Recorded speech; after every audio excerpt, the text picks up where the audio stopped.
안녕하세요. 까치살모입니다. 오늘은 제 영상을 시청하시는 분 중에 특히 어떤 분이 싫어할 것 같은데요. 왜냐하면 오늘은 전할 소식이 좀 많기 때문입니다. 그러나 저는 항상 최신 군사 관련 소식을 여러분에게 최대한 많이 전하려고 노력을 하고 있고, 그러다 보니 소식이 많을 때는 여러 가지 소식을 한 번에 전하게 되는 거니 너그럽게 이해해 주셨으면 고맙겠습니다. 그래서 오늘은 정말 여러 가지 소식이 있는데요. 그 중에서도 오늘의 핵심 소식은 바로 장보고2 손원 1급 잠수함의 성능 개량의 체계 개발 사업자로 현대가 선정되었다는 소식입니다. 이 소식은 지금 방산업계에서는 충격적인 소식으로 여겨지고 있는데요. 그 이유는 바로 이번 사업은 아직 기밀 누설 사건으로 현대가 벌점 1.8점을 받고 있는 상태에서 경합이 이루어졌기 때문입니다. 그래서 이번 사업을 현대가 승리한 건 충격으로 받아들여지고 있는데요. 그럼 어떻게 이번 사업에서 현대가 벌점 1.8점을 받고 있는 상태에서도 승리할 수 있었을까요? 그래서 오늘은 그 이유를 이야기해 보도록 하겠습니다. 그러나 그 이야기는 나중에 하고요. 이미 제가 이야기한 것처럼 전해야 할 소식이 많기 때문에 한 가지씩 차근차근 전해보도록 하겠습니다.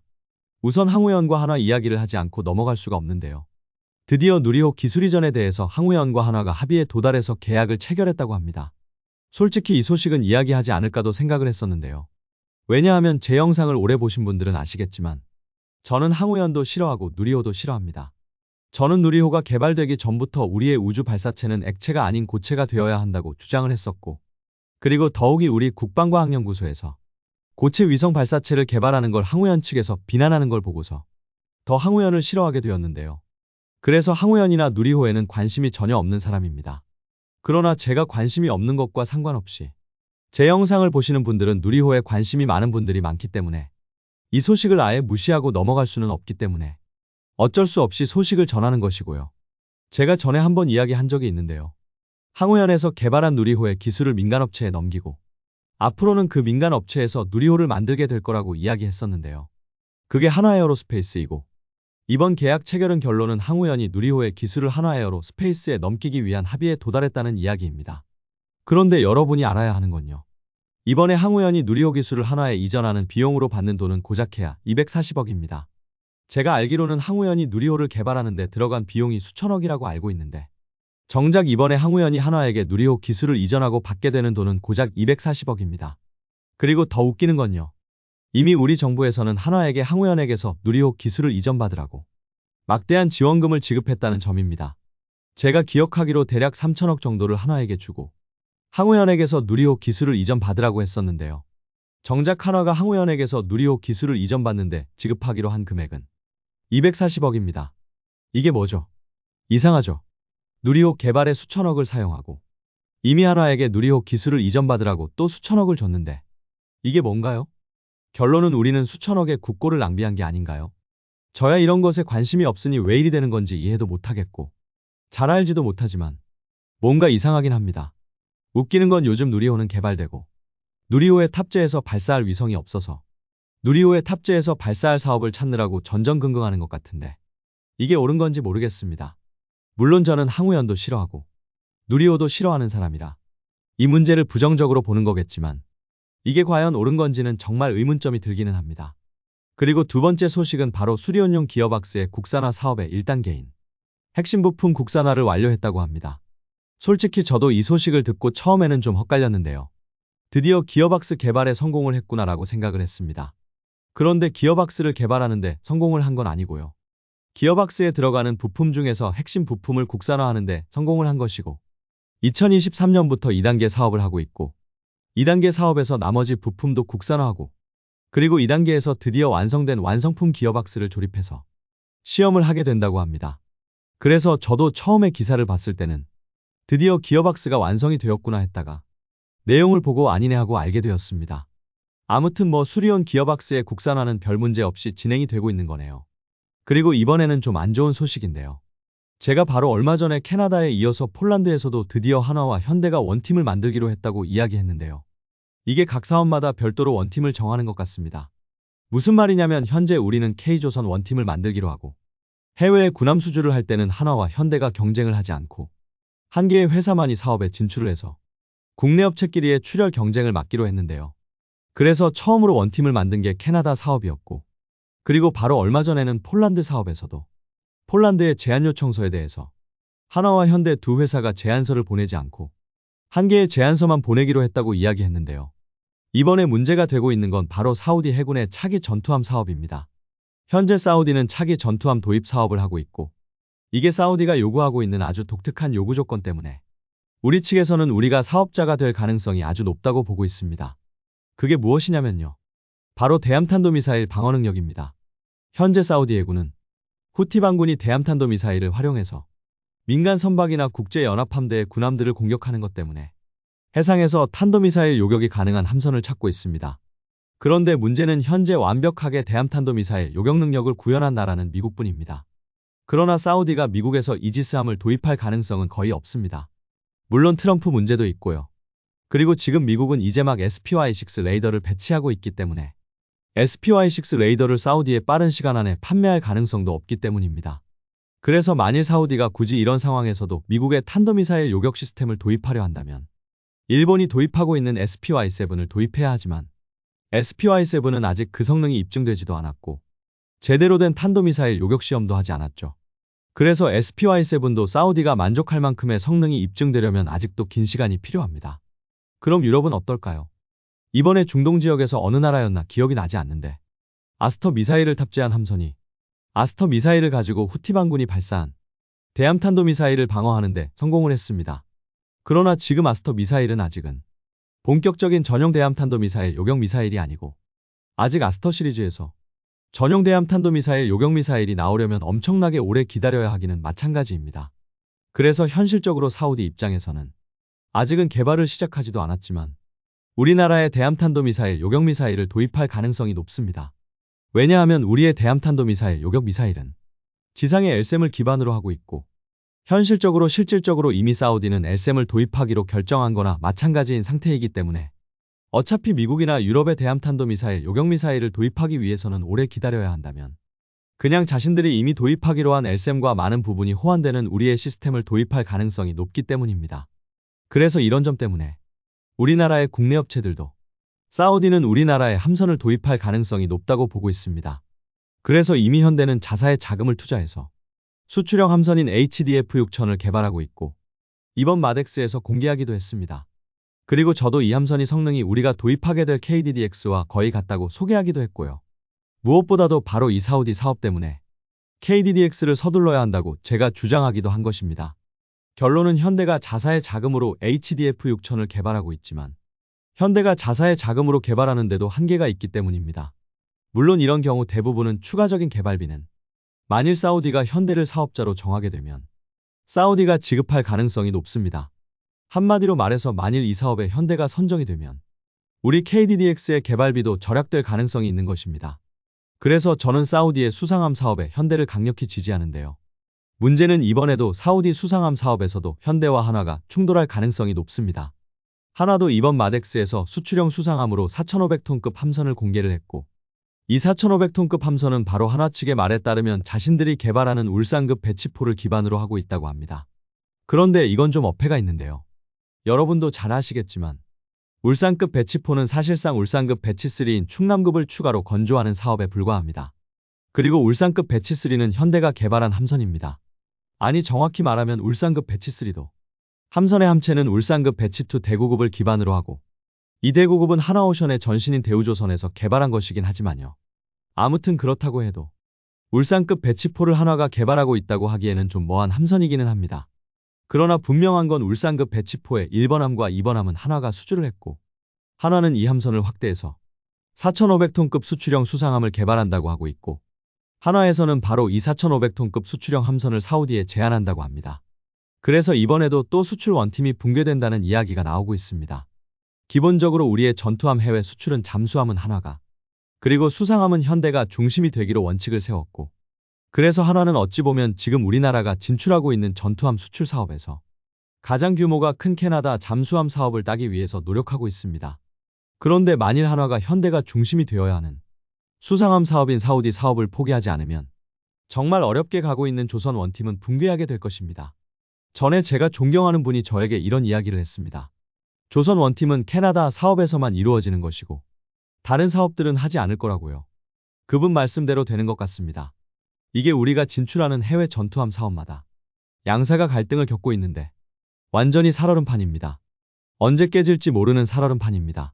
전에 하나 측에서 이런 말을 한 적이 있습니다. 폴란드 사업을 현대가 포기하지 않고 있기 때문에 우리도 사우디 사업을 포기하지 않는 거라고요. 그러나 결론은 현대는 사우디 사업과 폴란드 사업을 다 합친 것보다도 규모가 큰 캐나다 사업을 이미 양보했지 않습니까?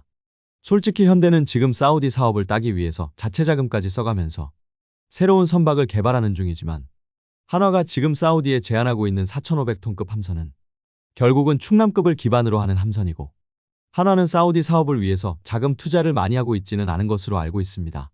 그리고 과연 충남급을 기반으로 하는 함선이 사우디가 요구하는 요구 조건을 충분히 충족할 것이냐라고 했을 때 과연 충족할까요? 물론 충남급도 탄도미사일 추적과 요격 능력이 있지만 충남급이 탄도미사일을 추적할 수 있는 거리는 고작 해야 100km입니다. 그래서 고작 이런 함선으로는 사우디의 요구를 충족할 리는 없고 제가 보기에는 이건 마치 한화가 현대에게 폴란드 사업을 포기하라는 협박으로밖에는 보이지 않습니다. 그리고 이번에 드디어 폴란드 사업에 한 개 회사만 참가하기로 했다고 바로 얼마 전에 소식이 나왔으니 과연 이번에는 한화가 수상함 사업에서 현대에게 양보를 정말 할 건지 지켜볼 관전 포인트라고 생각을 합니다. 분명 국내에서는 서로 경쟁을 해야겠지만 과연 해외에서까지 우리나라 업체들끼리 경쟁을 하는 게 옳을까요? 그리고 사사건건 사업 때마다 조선 원팀이 깨질 수 있다는 소식을 우리가 들어야 하는 거냐고요. 왜 이런 이야기가 계속 나오는 것일까요? 정말 조선 원팀은 언제 깨질지 모르는 살얼음판 같습니다. 아무튼 그래서 이 문제는 불과 며칠 전에 폴란드 사업을 한 회사로 진출하기로 했다는 이야기가 나왔으니 좀 더 지켜볼 필요가 있다고 봅니다.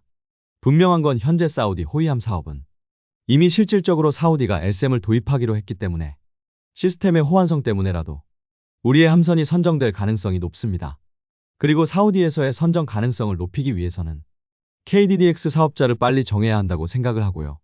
왜 해외에서 대규모 전투함 도입 사업 소식이 나올 때마다 우리는 K조선 원팀이 깨지는 것 아닌가 하고 걱정을 해야 하는 것일까요? 그리고 그 이유는 여러분도 잘 아실 것입니다. 한화는 사업마다 다른 업체들과 충돌을 하고 있고 그리고 한화는 여러 가지 계열사들을 거느리고 모든 방위 사업을 독차지하려 하고 있습니다. 그래서 요즘 특히 반한화연합이 많이 형성되고 있는데요.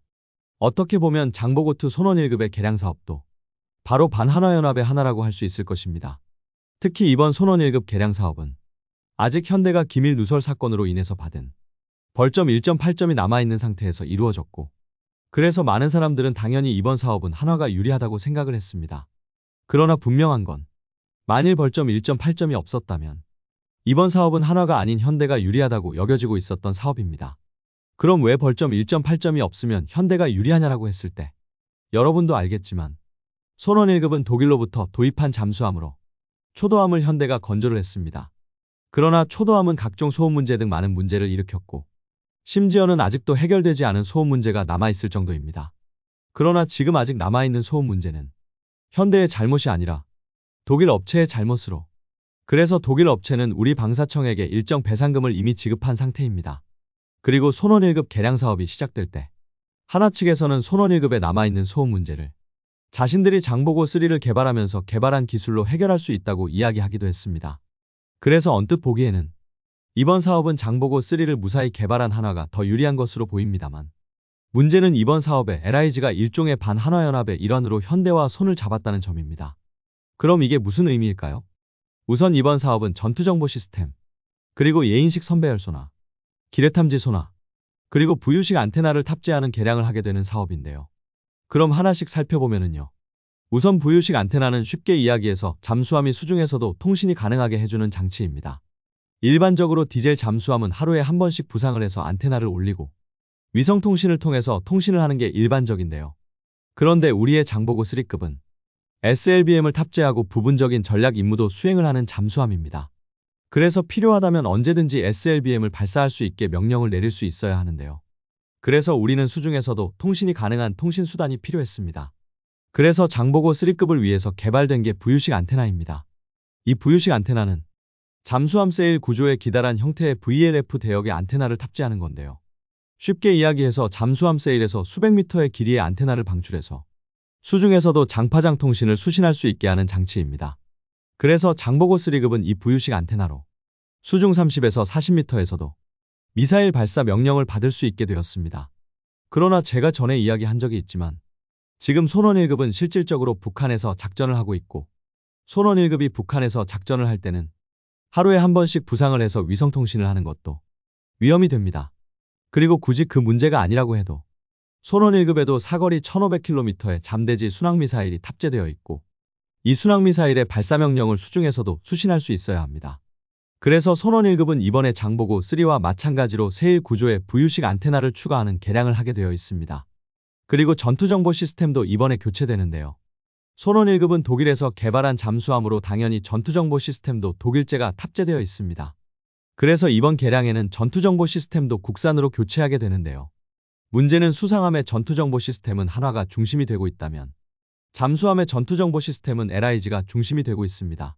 당장 우리나라는 잠수함의 근무 여건이 너무 열악해서 잠수함 승조원을 충분히 구하지 못하고 있는데요. 특히 문제가 되는 게 바로 소나에서 탐지함 음탐 신호를 분석할 소나 음탐병을 구하지 못한다는 점입니다. 소나 음탐병은 엄청난 전문적인 지식이 있어야 하지만 우리는 전혀 그렇지 못하고 있습니다. 그래서 우리는 이런 문제점을 지금 AI를 바탕으로 해결하려 하고 있는데요. 한마디로 각종 소나의 음탐, 심지어는 이렇게 탐지한 적 잠수함을 공격하는 공격 타이밍까지 AI가 판단을 해주는 새로운 전투정보 시스템을 개발하고 있는데요. 문제는 이 새로운 잠수함용 전투정보 시스템을 LIG가 중심이 되어서 개발을 하고 있습니다. 그리고 그뿐이 아닙니다. 기뢰 탐지 소나도 지금 LIG가 국산화했고 신형 선배열 소나도 LIG가 개발 중입니다. 그래서 기술적으로는 현대와 LIG의 연합이 앞선다고 평가되고 있습니다. 이에 반해서 한화오션은 한화 계열사인 한화시스템과 손을 잡고 이번 사업에 참여하고 있는데요. 만일 한화가 손원 1급의 사업자로 선정이 되면 한화는 AI 기반 잠수함용 전투정보 시스템을 새로 개발해야 하고 소나도 새로 개발을 해야 합니다. 한마디로 LIG가 개발한 기술을 쓸 수 없게 되는 것입니다. 그래서 분명 기술적으로는 현대와 LIG 연합이 압도적으로 유리했지만 문제는 그렇다고 해도 현대는 지금 아직 벌점 1.8점이 남아있는 상태였고 그래서 이런 기술적 우수성에도 불구하고 이번 사업은 한화가 될 거라고 다들 예상을 했습니다. 그러나 현대와 LIG는 이런 불리한 상황에서도 하나를 이기고 승리했다는 점입니다. 아마 이번 사업을 현대가 승리한 것을 두고 과거 현대가 손원 1급을 처음 건조할 때 손원 1급이 각종 결함에 시달렸기 때문에 부정적인 생각을 가진 분들이 많을 것입니다. 그런데 저는 그것보다는 오히려 LIG가 개발하고 있던 각종 신기술, 그러니까 AI 기반 전투정보 시스템과 그리고 새로운 소나 기술 등이 적용될 거라는 점에서 기대가 큽니다. 비록 이번 개량 사업에 리튬 배터리와 측면 배열 소나가 빠지기는 했지만 이 신기술들이 들어가면 손원 1급의 성능은 엄청나게 상승을 할 것이기 때문입니다. 결론은 이번 현대의 승리는 그냥 현대의 승리라기보다는 반한화 연합의 승리라고 할 수 있습니다. 특히 한화가 패배한 가장 결정적인 이유는 소나와 AI 기반 전투체계를 개발하고 있는 LIG와 손을 잡지 못한 게 크다고 생각을 합니다. 아마 사람들이 가장 이상적으로 생각하는 손원 1급의 개량 조합은 잠수함 기술력이 높은 한화와 그리고 소나 기술력이 높은 LIG가 손을 잡는 것이었을 것입니다. 그러나 끝내 한화는 LIG와 손을 잡지 않았고 그게 이번 사업의 패배 원인이라고 생각을 합니다. 모든 걸 혼자 다 하려고 하면 절대로 안 된다고 봅니다. 여러분은 이번 현대의 승리를 어떻게 보시나요? 이상 영상 봐주셔서 감사합니다.